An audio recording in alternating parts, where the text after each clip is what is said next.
A Goiânia que temos hoje não é apenas aquela cidade filha do traçado de Atílio Correia Lima e de Armando Augusto de Godoy. Não é apenas a cidade dos bairros nobres, condomínios fechados e belos jardins. Parte dela é fruto da luta popular por um pedaço de terra para morar. Embora Goiânia não tenha chegado aos 90 anos, já tem gente pesquisando sobre o tema. Um desses pesquisadores é o professor e mestre em História Lúcio Fábio Benjá Jacob Gomes, o convidado desta edição do TBC Memória.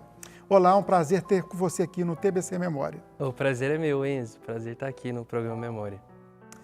Lúcio Fábio é autor da dissertação Uma História Urbana da Vida Cotidiana da Autoconstrução do Jardim Nova Esperança, em Goiânia, período 1979-1983. Sua linha de pesquisa é Poder, Sertões e Identidade. Atualmente é doutorando em História na UFG.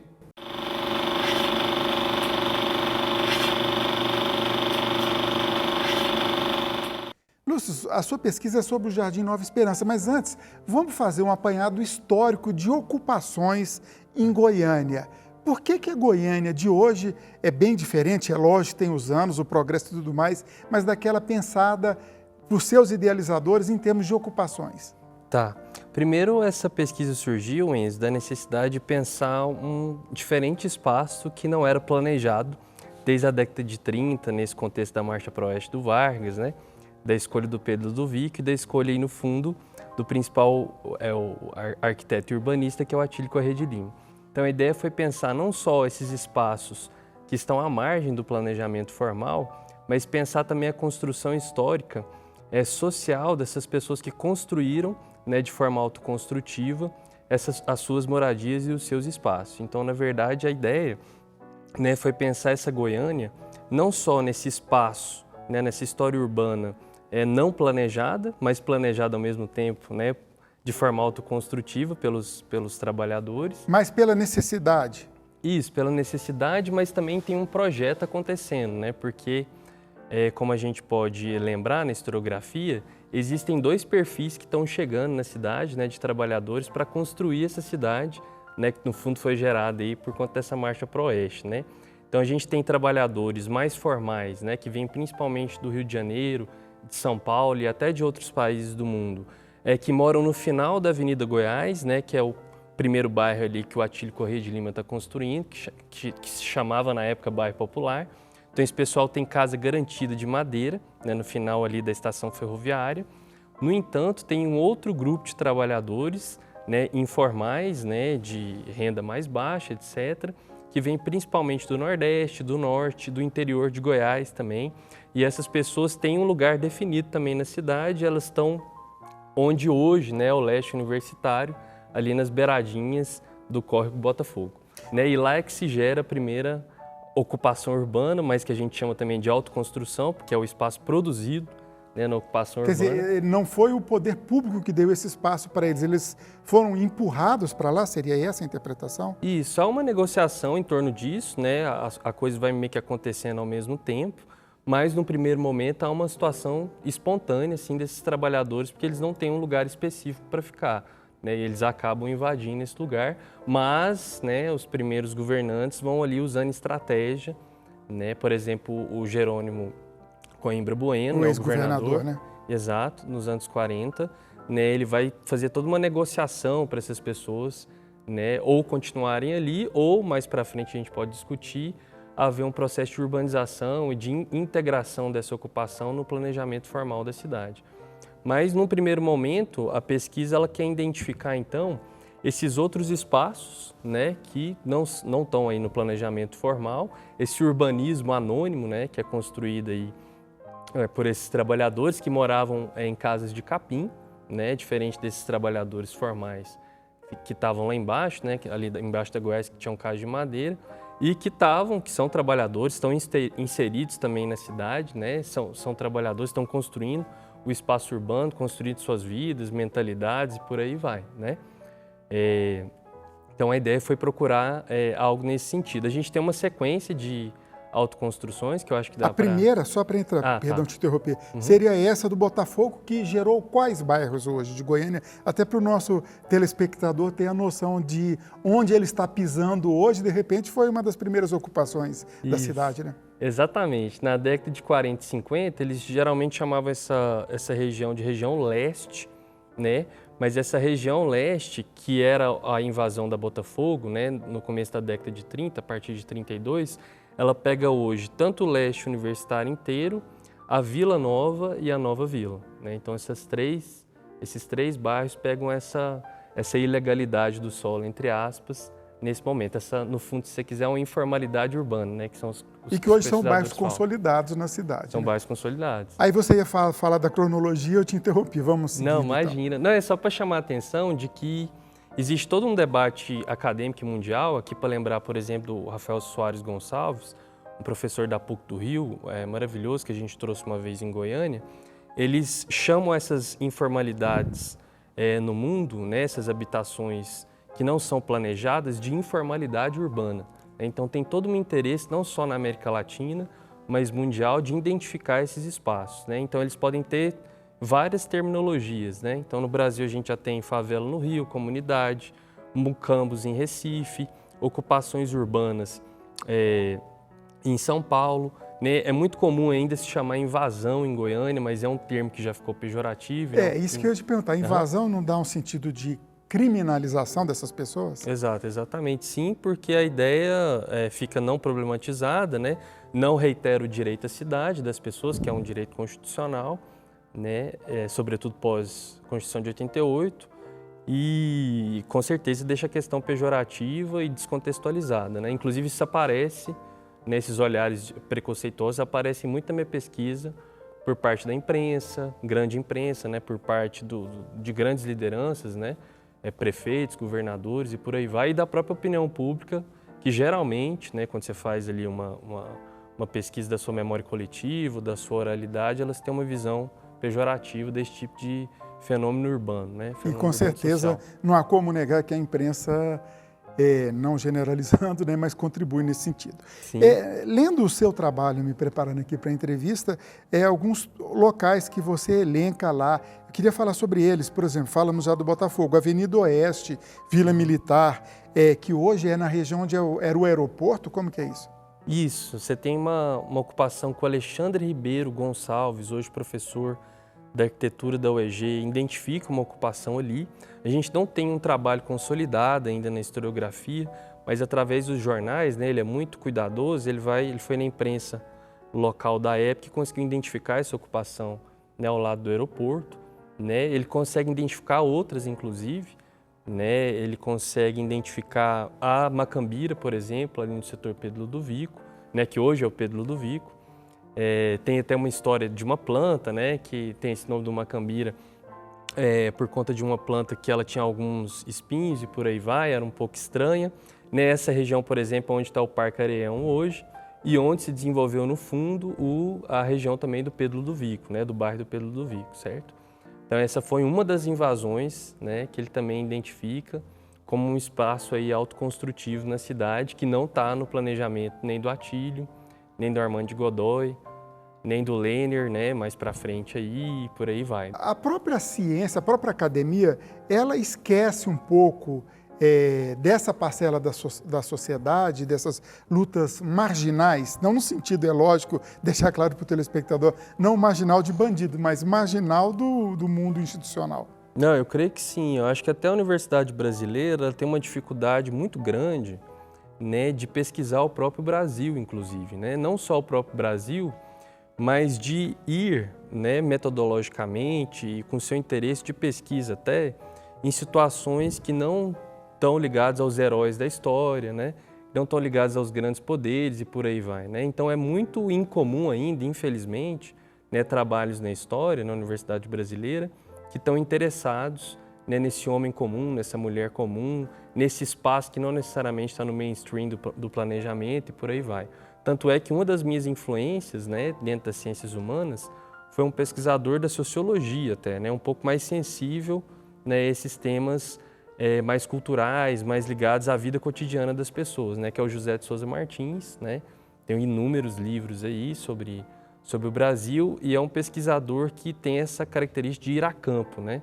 Não só ir a campo no arquivo, né, mas ir a campo enquanto pesquisador e tentar identificar esses detalhes que geralmente são despercebidos pelo poder, né, ou por uma orientação teórica europeia, né, que valoriza o poder e por aí vai, né?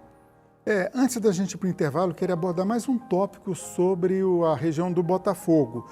Quando foi legalizado, parece que houve um certo conflito entre o poder público e os moradores que a prefeitura não queria legalizar. Como é que foi essa história? Isso, a prefeitura não queria legalizar e, sobretudo, o governador, né? Quem faz a negociação sobre a questão do Botafogo, ali em meados de 48, 1950, é o Jerônimo mesmo, Coimbra Bueno, né? Tem uma Ele era governador na época ou já não era mais, você sabe de cabeça? Já era, não, ele ainda era, né? E tem uma jogada também com aquele topógrafo alemão, o Janssen, que inclusive ele é responsável para fazer demarcações no leste universitário, né? Tem um trabalho específico sobre isso, o historiador chama Leonardo, Leandro, desculpa, mas tem toda uma estratégia do Jerônimo, depois que essa população é integrada e legalizada, de usar esse topógrafo alemão para demarcar essas ruas. Mas sim, respondendo sua pergunta, há uma tensão entre esses moradores do Botafogo, que geralmente são, né, estão mais à margem na cidade no sentido de trabalho, né, e no sentido social também, porque os grandes bairros ali são o setor oeste, né, o bairro popular e por aí vai, né, de terem suas casas doadas, né, porque a grande luta, né, desses moradores é que eles queriam essas casas doadas mesmo, né, e não financiadas ou por aí vai por parte da iniciativa privada ou pelo próprio Estado, né, mas essa tensão sim entre o governo e os moradores. Perfeitamente. Vamos para o nosso intervalo e na volta a gente começa a falar especificamente da sua pesquisa que envolve a ocupação no Jardim Nova Esperança. Pode ser? Pode ser. TBC Memória, ajudando a preservar a história de Goiás.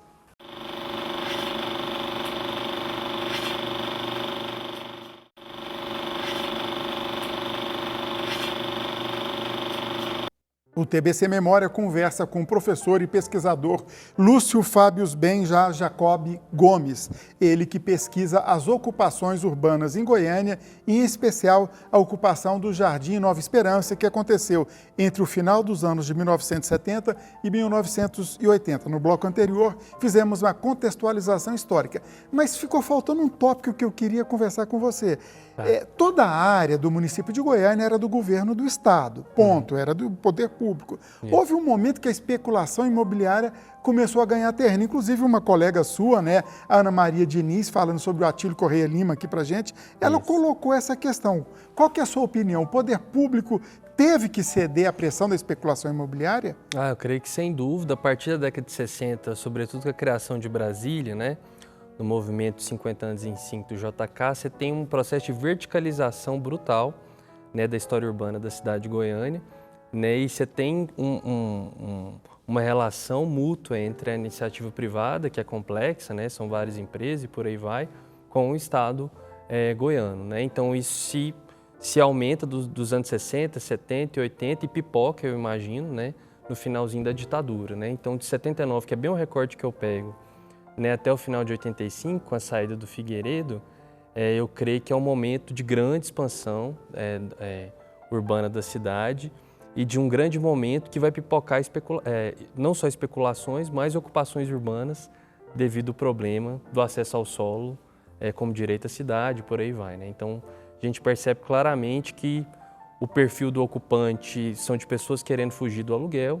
né, de pessoas ou que estão imigrando do estado de Goiás ou que estão vindo até de mais longe, né, estão com problemas de inserção na cidade, né, para conseguir sua moradia. Isso aí tem a ver com a ocupação da Vila Operária, que entre Campinas e o que veio a ser Goiânia, Campinas tendo a visão, a perspectiva daquela época. Eu acho que tem a ver também, porque é outra ocupação bem lembrada que tem na antiga cidade de Campinas, que já é bairro há muito tempo, né, nessa época que você está pensando, e que também foi um problema, né, de pessoas que ficaram à margem ali na região de Campinas, né, e não conseguiram se integrar. Basicamente onde hoje é é o estádio do Antônio Ascioli, por aí, né? Por aí vai, né? Ali perto da Avenida Anguera. Mas com certeza, eu imagino que o perfil é muito de pessoas que vêm do campo também. Você tem um êxodo rural, né? A partir de 70 e 80, muito forte, né? Que está acontecendo na cidade de Goiânia. Né? Geralmente pessoas que foram espoliadas não na cidade, mas no campo. Aí né? já é a consolidação da população urbana sobre a população rural também no Brasil. Tem relação também, né? Acho que sim, muitos pesquisadores problematizam isso, Milton Santos, por exemplo. É basicamente essa apropriação, muita gente com terra arrendada, né, no interior do estado, em situações ali de rurais mesmo, que não consegue se estabelecer, né, e são forçadamente, né, migrados para a cidade, né? Às vezes nem é só um desejo, né, de migração, mas elas são forçadas porque a cidade pode ser um desafio mais inteligente, né, do que ficar no campo, né? Perfeito. Vamos falar agora. 1979, Fazenda Caveirinha, 26 alqueires, região noroeste de Goiânia. Aí ela é ocupada por milhares de famílias, 4.000 famílias, se eu não me engano. Isso. Conta pra gente esse fenômeno social que aconteceu. Tá. É um fenômeno muito forte. A Maria de Jesus Rodrigues, que é uma ocupante da área, né? Inclusive, né, que eu trouxe um livro para você. Tá aqui, ó, vamos até mostrar o livro, pode falar. Isso, ela tem um livro que chama Retalhos de Lembranças, que ela vai contar detalhes, né? Ela consegue identificar até esses primeiros personagens anônimos, né, que estavam ali ocupando essa primeira região, em 79, da Fazenda Caveirinha. Né? Ela vai pensar no Ari, por exemplo.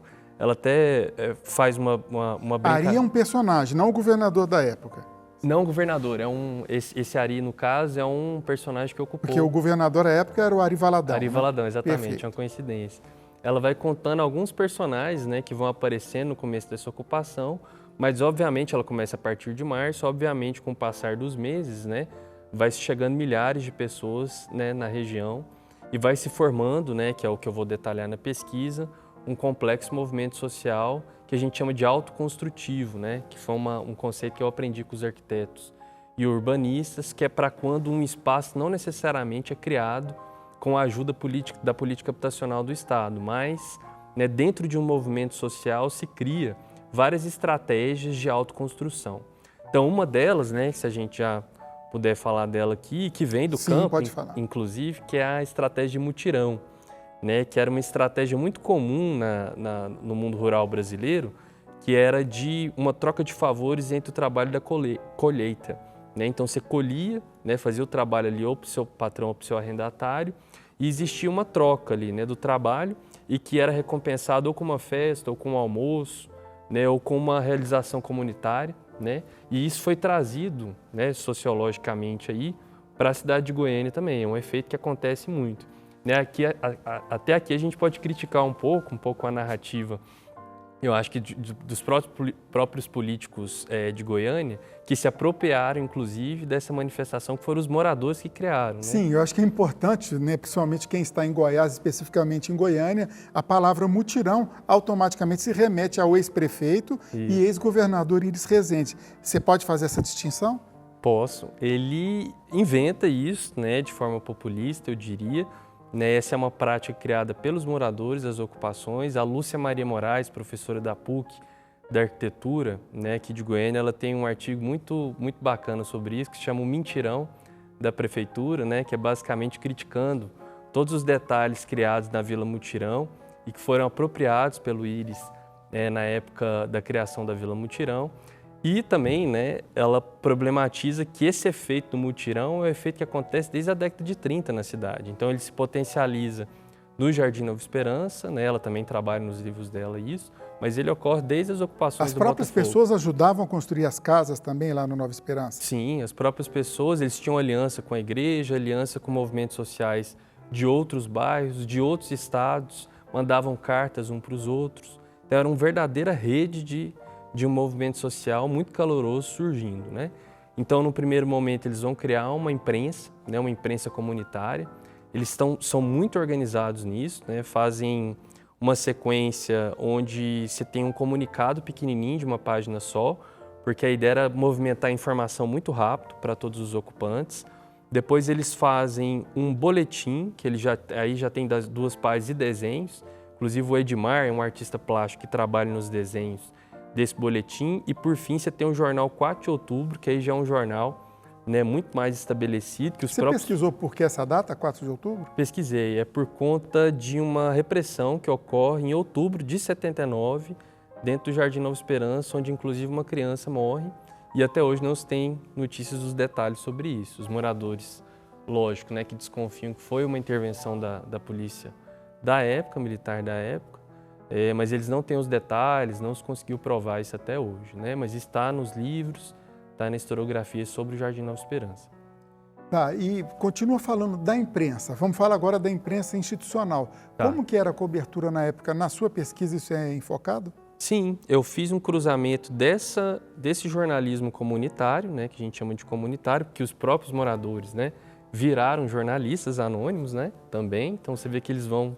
Era o WhatsApp da época. Era o WhatsApp da época. E, ao mesmo tempo, eu peguei o discurso de imprensas locais maiores da cidade, né? Então, trabalhei muito com o Jornal Opção, o Popular, o Diário da Manhã e o Top News, né? E é muito claro, Enzo, que o discurso da grande imprensa, geralmente, ele está distanciado da realidade da vida cotidiana desses moradores, né? Então, você cruza as duas fontes, o jornalismo comunitário está muito mais quente com os acontecimentos reais e históricos do que essa imprensa grande, né? Mas deixa eu te fazer uma pergunta de professor de jornalismo que sou. Tá. Mas aí, estando muito mais próximo, ele não é mais parcial? Você Não, adentrou por esse caminho? Não, claro. Isso foi, inclusive, perguntado na banca, né? Mas eu diria o seguinte, em termos de pesquisa, essa coisa sociológica mais colorosa, independente do morador que está ali como sujeito histórico criando a sua história e produzindo esse jornal está fazendo, então seria meio enviesado, né? Essa é a questão. Você percebe que se a gente quer uma coisa mais próxima da verdade, que no fundo é o interesse de qualquer historiador, né? Você vai ter sim que fazer uma escolha. Aí vamos ao encontro, historiador e jornalista. Né? Vai ter que fazer uma escolha a essa fonte, porque eu diria que ela é mais próxima da verdade, né? Então é uma coisa nesse sentido. Eu sei que esse debate no pós-estruturalismo atual, na história, é um problema e tal, né? Mas aí, para ficar com uma coisa do Marx aqui, seria uma praxis mais verdadeira essa imprensa comunitária, né? Ela tem, claro que ela vai ter erros, né? Mas ela está muito mais próxima, porque quando você cruza as fontes, não só do jornal, com outras fontes que eu trabalhei, história oral, ou você pega um documento da Igreja Católica, elas batem mais. Então dá para você montar o quebra-cabeça e descobrir que a imprensa grande ela está um pouco mais distanciada. Isso evita um conceito histórico aí que se fala do esquecimento, quando tem essa imprensa local, evita o esquecimento? Evita o esquecimento. Não, com certeza. Eu acho que quem não promoveu o esquecimento e a possibilidade da gente construir uma história mais efetiva e mais próxima da complexidade da história urbana de Goiânia está muito, né, realizada por conta dessas duas imprensas, não só pela imprensa comunitária, que eu creio ser muito mais sensível a essa ocupação, né, mas também da grande imprensa, até para a gente descobrir quais são as visões de mundo, né, que essa imprensa, quais são as visões de ocupação no fundo, né, que eles tinham dessa ocupação na época. Então a gente descobre lá que na imprensa local grande, do Popular e do Diário da Manhã, os jornalistas criam, né, eu acho que com base em opinião pública ou em opinião até pessoal, narrativas muito pejorativas sobre a ocupação. Né? Por exemplo? Uma delas é de que a maioria dos trabalhadores, dos ocupadores, tinham interesses especuladores né, com as suas moradias, né, o que é falso. É lógico que você tem uma ou outra pessoa interessada em pegar uma casa só para vender e não só para ter direito à cidade, mas isso é minoria, não o contrário, né? Só que o jornal inverte o processo, né? Ele diz que eles têm uma tendência especulante do território, né? Então essa já é uma das questões. Uma outra questão é de que essas pessoas são marginais na cidade, né? Então tem muita essa ideia de que não só porque marginais ele está longe, no sentido pejorativo no mesmo. sentido pejorativo, são marginais no espaço, marginais no trabalho, como se eles não tivessem integrado a cidade. O que você vai pesquisando é totalmente o contrário. Esse pessoal tem sua vida cotidiana comum no seu trabalho, né? Eles vão à escola, né? Eles vão ao seu trabalho, vão a um barzinho, vão se divertir, fazem lazer e por aí vai. Quando você vai mesmo na vida real deles, né? Você identifica esses detalhes. Outra coisa que eu queria falar, Enzo, é em relação a essa autoconstrução que vai sendo criada por esses moradores, né? Que eu descobri na imprensa.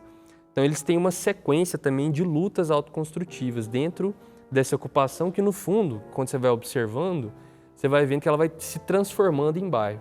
É até engraçado quando eu entrevisto eles, os moradores vivos ainda, e eu fico falando, não, e a ocupação? Em que momento que estava ali, né? Que a gente tá falando, não, Lúcio, pode falar bairro, não precisa falar ocupação, não. Porque os próprios moradores já identificam que estão dentro de um bairro, né? Perfeitamente. Contar 8 décadas de ocupação numa cidade é muito tempo para a gente conversar, o nosso tempo já acabou. Imagina. Agradeço muito a sua participação, você que confessou que é um telespectador assíduo do programa.